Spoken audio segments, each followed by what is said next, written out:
Everyone, okay so आज का हमारा ये जो पार्ट है ये बहुत ज़्यादा इंटरेस्टिंग होने वाला है, क्योंकि इसमें हम कुछ बहुत ज़्यादा इम्पॉर्टेंट चीज़ें पढ़ने वाले हैं। अच्छा, अब वो इम्पॉर्टेंट चीज़ क्या है, सबसे पहले मैं आपको वो बता दूँ। जो चीज़ हम इस पार्ट में पढ़ने वाले हैं वो है हमारे पास image and background, images, attributes of image tag, backgrounds and backgrounds के बाद हमारे पास क्या चीज़ हम पढ़ने वाले हैं, दैट्स इट। ये सब चीज़ें हम जो है इस पार्ट में पढ़ने वाले हैं और मुझे उम्मीद है आपको बहुत मज़ा आने वाला है।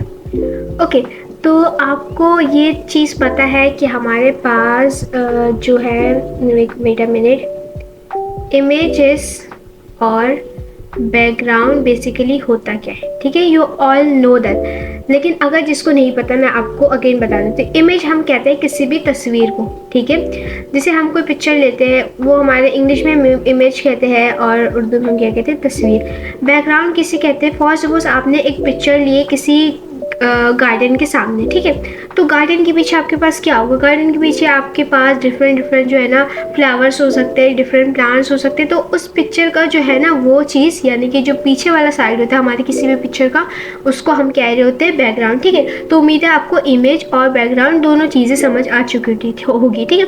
तो इसी तरीके से जब हम कोई वेबसाइट्स बनाते हैं उसमें हम इमेज और बैकग्राउंड का भी इस्तेमाल कर सकते हैं। इससे क्या होता है कि अगर हम इमेज इस्तेमाल करें तो हमारी जो, अगर हमारा कोई टैक्स है जो हम समझाना चाह रहे हैं उसको यानी कि ज़्यादा लॉन्ग करने की ज़रूरत नहीं होगी।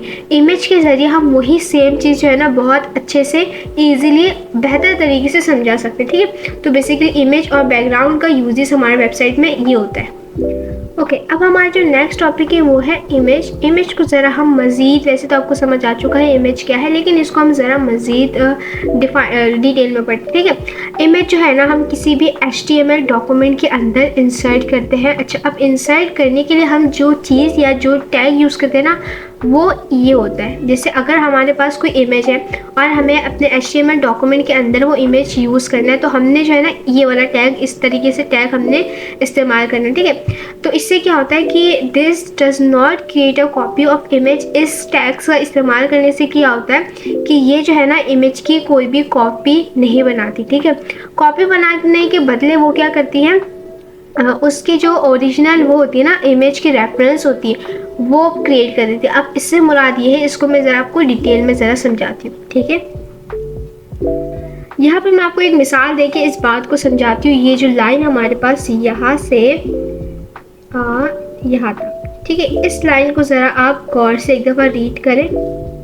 ओके, बेसिकली क्या होता है कि अगर हमारे पास एक मिसाल देती हूँ कि मिसाल मैं कोई जो है ना डिज़ाइन बना रही हूँ कैनवा पे, ठीक है। कैनवा का आई होप सो आपने नाम सुना होगा, नहीं सुना होगा तो आप गूगल कर लें। ओके, तो कैनवा पे मैं कोई डिज़ाइन बना रही हूँ, लेकिन अगर मुझे उस डिज़ाइन में कोई पिक्चर पुट करनी है तो मैं क्या करूँगी, सिंपली जाऊँगी अपलोड में, अपनी जो पिक्चर जहाँ पर भी मौजूद है वहाँ से उठा के मैंने उसको वहाँ पर अपलोड कर दी एंड देन मैंने अपने उस डिज़ाइन में यूज़ कर ली, ठीक है। ये एक सिंपल तरीका है डिज़ाइनिंग में इमेज को इस्तेमाल करने का। लेकिन अगर यही इमेज हम अपने किसी वेबसाइट में यूज़ करें तो ऐसा नहीं होता कि यहाँ से डाउनलोड किया, यहाँ से उठाया, यहाँ से पुट कर दिया, नहीं। इसमें क्या होता है वेबसाइट में कि अगर आपको कोई इमेज यूज़ करनी है ना तो आपको वो इमेज वहाँ पुट नहीं करनी होगी, आपको उस इमेज का जो है ना लोकेशन बताना होगा, ठीक है। लोकेशन बताने से मुराद ये होगा कि हमारे पास जो कंप्यूटर की स्टोरेज है ना, उस स्टोरेज में कौन सी जगह में वो पिक्चर रखी हुई है वहाँ का लोकेशन बता देंगे तो वो इमेज और उसमें ऐड हो जाएगी। से ये तरीका होता है HTML में कोई भी पिक्चर को यूज़ करने का। ओके, इसी के साथ हमारे पास जो वो होता है ना द इमेज टैग, वो इमेज टैग एम्प्टी होता है। एम्प्टी से मुराद के खाली होता है, ठीक है। अच्छा, अब इसका मतलब ये हुआ कि हमारे पास अगर ये टैग खाली होता है तो इसमें हमें किसी किस्म की क्लोजिंग टैग इस्तेमाल करने की ज़रूरत नहीं पड़ती है।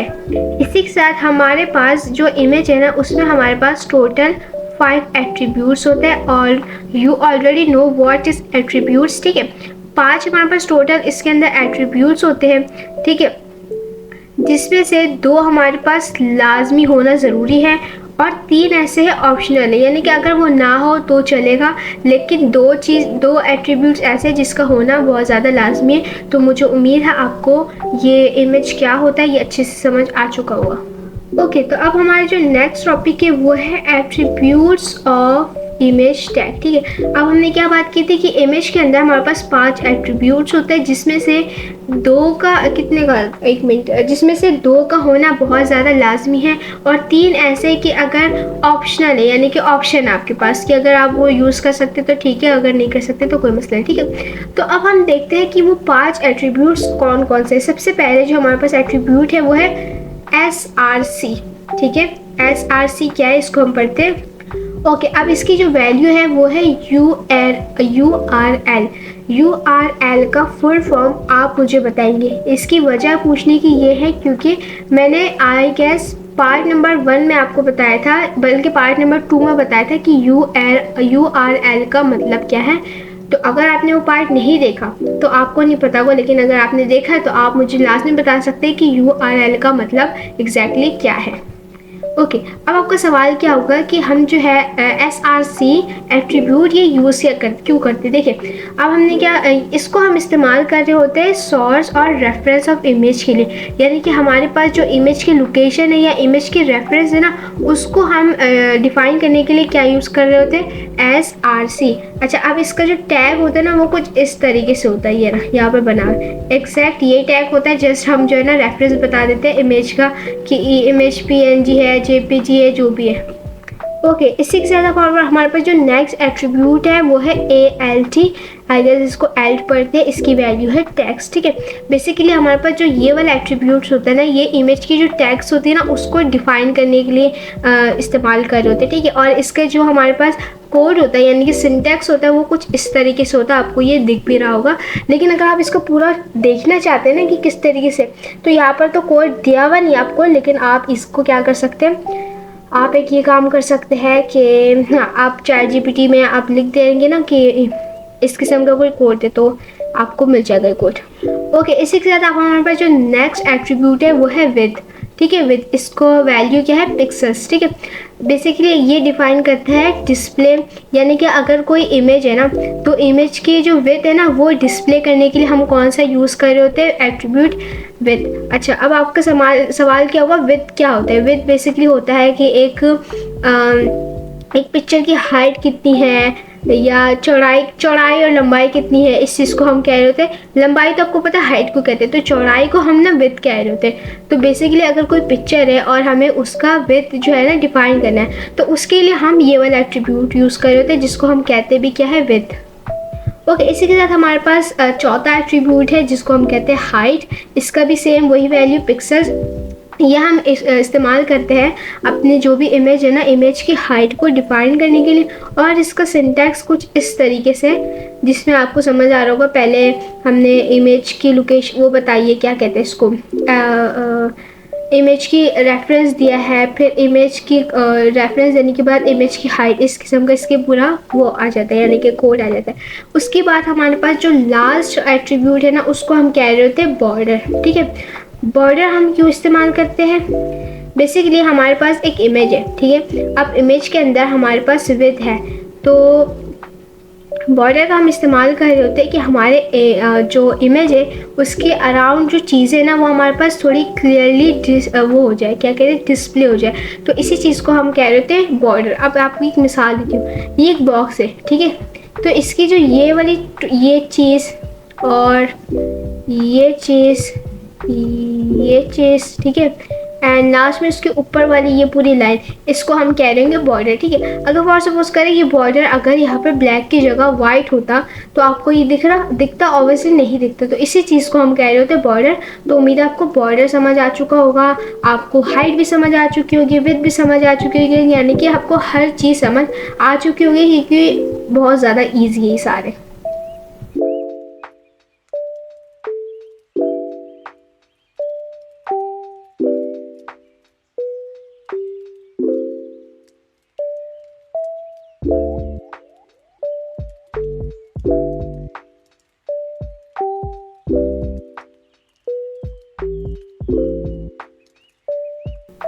ओके तो यहाँ पर हमने क्या किया, अपना नोटपैड खोला। ठीक है, सिंपली नोटपैड खोलने के बाद हमने जो हमें एक छोटा सा कोड दिया हुआ था ना एग्जाम्पल के तौर पे हमारे पास, वो एट्रीब्यूट्स ऑफ इमेज टैग के बाद एक आपने देखा होगा एक एग्जाम्पल दिया, उस कोड को हमने एक्यूरेट देख के लिख लिया। ठीक है, अब देख के हमने इसको लिख लिया। अब हमने क्या करना है, इसको रन करना है, यानी कि पहले तो ऑब्वियसली सेव करना है। सेव है, हम क्या करेंगे हमेशा की तरह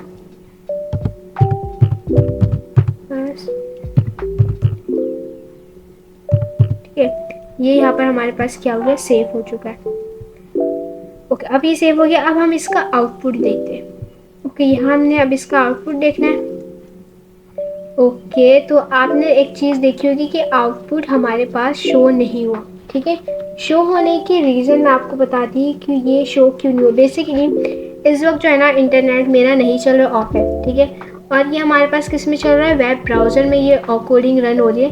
तो ऑब्वियसली जब इंटरनेट नहीं होगा तो हमारे पास पिक्चर डिस्प्ले कैसे होगी। ठीक है, तो अगर आप प्रैक्टिस करेंगे इसको, तो मैं आपको रिकमेंड यही करूँगी कि आप जो है ना इसको क्या कहते हैं, लाइट होते हुए, यानी कि जब आपका इंटरनेट चल रहा हो तभी इसको कोड कीजिएगा। फिर मैं प्रीटी श्योर हूँ कि यहाँ पर जो ये जो इमेज का आपको दिख रहा है ना, इसमें पूरी इमेज आ रही होगी अगर आपका इंटरनेट कनेक्ट हुआ तो। अभी अगर वीडियो रिकॉर्ड करते करते इंटरनेट चल जाता है तो मैं दोबारा इसको शो करा दूँगी, वरना अदरवाइज़ फिर मैं ऑब्वियसली शो नहीं करा पाऊँगी। ठीक है, लेकिन उम्मीद है आपको ये समझ आ गई होगी। समझ आ गई तो आप खुद से भी प्रैक्टिस करिए, बाकी चीज़ें कर लेंगे इंशाल्लाह। ओके, अब हम अपने बाकी टॉपिक की तरफ बढ़ते हैं जल्दी जल्दी से, ताकि हमें आगे वाली चीज़ें भी जल्दी से समझ आ जाए। ओके, जो बेसिकली अभी मैंने कोड जो किया ना वो ये चीज़ थी, ये पूरी लाइन, ये ठीक है, इसको आप कर लीजिएगा तो आपको समझ आ जाएगा देख के। ओके, तो हमने इमेज पढ़ लिया कि इमेज क्या होता है। अब हमारा जो नेक्स्ट टॉपिक है वो क्या है, बैकग्राउंड। ये बैकग्राउंड, ठीक है। अब बैकग्राउंड हम पढ़ते हैं कि भाई बैकग्राउंड क्या होता है।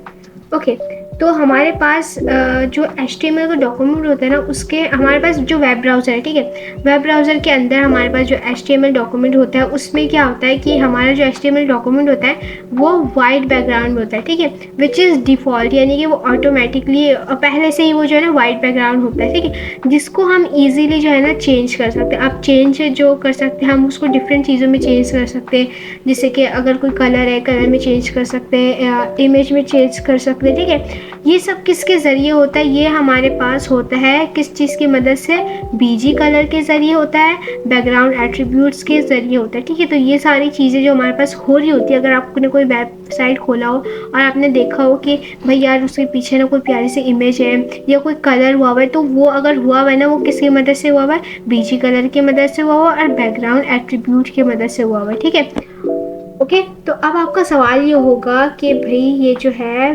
बीजी कलर और बैकग्राउंड एट्रीब्यूट्स होता क्या है। ठीक है, तो ये क्या होता है इसको हम इंशाल्लाह अभी डिस्कस करेंगे, क्योंकि आपका आने वाला टॉपिक यही है। ओके, तो सबसे पहले हम देखते हैं बीजी कलर। ठीक है, अब आपका सवाल ये होगा कि यार ये बीजी का मतलब क्या। बीजी का मतलब जो है बैकग्राउंड कलर।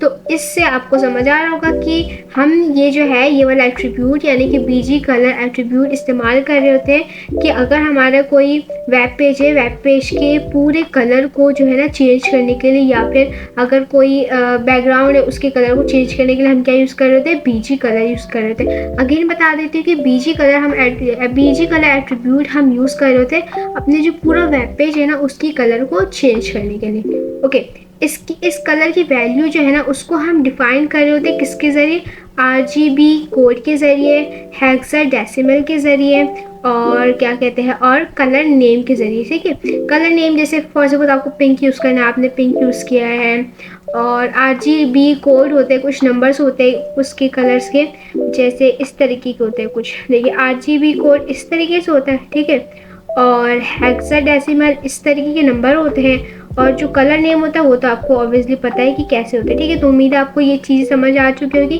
कि RGB कोड कैसा होता है, हेक्साडेसिमल कैसे होता है, और कलर नेम तो ऑब्वियसली आपको पता ही है। ठीक है, अब दूसरा सवाल ये है कि इसका टैग यूज़ कैसे करते हैं। यहाँ पर हमारे पास एक एग्जाम्पल दी हुई है कि किस तरीके से हम जो है बीजी कलर एट्रीब्यूट को इस्तेमाल कर रहे होते हैं। सबसे पहले हमने बता दिया बॉडी बीजी कलर। अब बीजी कलर में हमने डिफ़ाइन क्या किया, यहाँ पर ग्रीन डिफाइन कैसे ही। लेकिन अगर आप चाह रहे कि यार कलर नेम के ज़रिए मैं जो है ना RGB कोड यूज़ कर लूँ तो आप वो भी यूज़ कर सकते हैं, या फिर आप चाह रहे हैं कि आप हेक्साडेसिमल यूज़ करें तो आप वो भी इजीली कर सकते हैं। तो उम्मीद है आपको ये समझ आ चुका होगा कि हमारे पास बीजी कलर एट्रीब्यूट क्या होते हैं।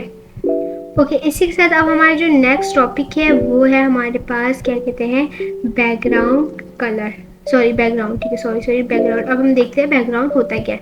ओके, तो हमारे पास जो बैकग्राउंड एट्रीब्यूट होता है ना, इसको हम यूज़ कर रहे होते हैं हमारा जो वेब पेज है ना, वेब पेज के बैकग्राउंड में कोई पिक्चर को डिस्प्ले करने के लिए, ठीक है। अब बैकग्राउंड क्या होता है मैं आपको पहले से बता चुकी हूँ कि कोई अगर वेबसाइट है, वेबसाइट की जो पीछे वाली साइड होती है, या कोई पिक्चर है, पिक्चर की पीछे वाली साइड होती है। मैंने आपको एक पिक्चर के हवाले से दिया था ना मिसाल की, अगर कोई पिक्चर में आप खड़े हैं, पीछे वो गार्डन है, गार्डन में फ्लावर्स है, दरख्त है, तो वो चीज़ें जो है ना आपकी बैकग्राउंड होती है, ठीक है। इसी तरीके से अगर कोई वेबसाइट है, वेबसाइट के पीछे वाला जो साइड होता है, एक तो होता है आगे डिस्प्ले होने वाला जिसमें हमारे पास डिफरेंट चीज़ें आती है, लेकिन उसकी जो बैकग्राउंड में जो चीज़ें होती है, अब वो चीज़ें कुछ भी हो सकता है, इमेज हो सकता है, बीजी हो सकता है, कुछ भी हो सकता है, ठीक है।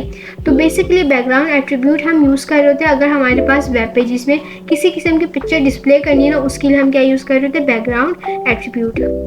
अच्छा, अब इसके हमारे पास जो है ना, इसकी वैल्यू हमारे पास क्या हो सकती है, कोई भी रेफरेंस, ठीक है, या फिर URL। अच्छा, URL जो है ना, URL सॉरी ठीक है, URL किसका, किसी भी बैकग्राउंड पिक्चर का, ठीक है। अगर मिसाल के तौर पर मुझे कोई पिक्चर यूज़ करनी है तो उसके लिए मुझे क्या करना होगा, या तो रेफरेंस यूज़ करना होगा या तो फिर URL का इस्तेमाल करना होगा, ठीक है, इन द बैकग्राउंड। ओके, इसी के साथ अब हमारे पास ये मिसाल है एक कि किस तरीके से हमने अपने बैकग्राउंड को यूज़ करना है, ठीक है। सबसे पहले आ गया बॉडी बैकग्राउंड। बॉडी बैकग्राउंड में यहाँ पर लिखे इमेज, देखिए यहाँ पर लिखा है इमेज JPG, यानी कि रेफरेंस है। इसकी जगह आप URL भी यूज़ कर सकते हैं। URL कैसे यूज़ करेंगे, जो इमेज है ना उसके लिंक को कॉपी करके सिंपली इधर पेस्ट कर लेते हैं, सेट। ओके, तो मुझे उम्मीद है आपको बीजी कलर भी समझ आ चुका होगा और बैकग्राउंड कलर भी समझ आ चुका। इसी के साथ हमारे पास ये लास्ट में एक लाइन लिखी हुई है, ज़रा हम इस पे गौर करते हैं। इसमें ये कहा जा रहा है कि हमारे पास जो ये दोनों एट्रीब्यूट्स है ना, ये सिर्फ सपोर्ट करता है HTML का 4.1 वर्जन, ठीक है, यानी कि 4.1 वर्जन में ही ये दोनों एट्रीब्यूट्स काम कर रहे होते हैं, वरना अदरवाइज़ किसी और में ये काम कर नहीं रहे होते। तो मुझे उम्मीद है आपको ये वाला पार्ट अच्छे से समझ आ चुका होगा। अगर आपके कोई सवाल है या आपको कोई भी इन्फॉर्मेशन लेनी है इस चैप्टर के हवाले से, तो आप मुझसे इजीली कमेंट बॉक्स में पूछ सकते हैं। अल्लाह हाफिज़।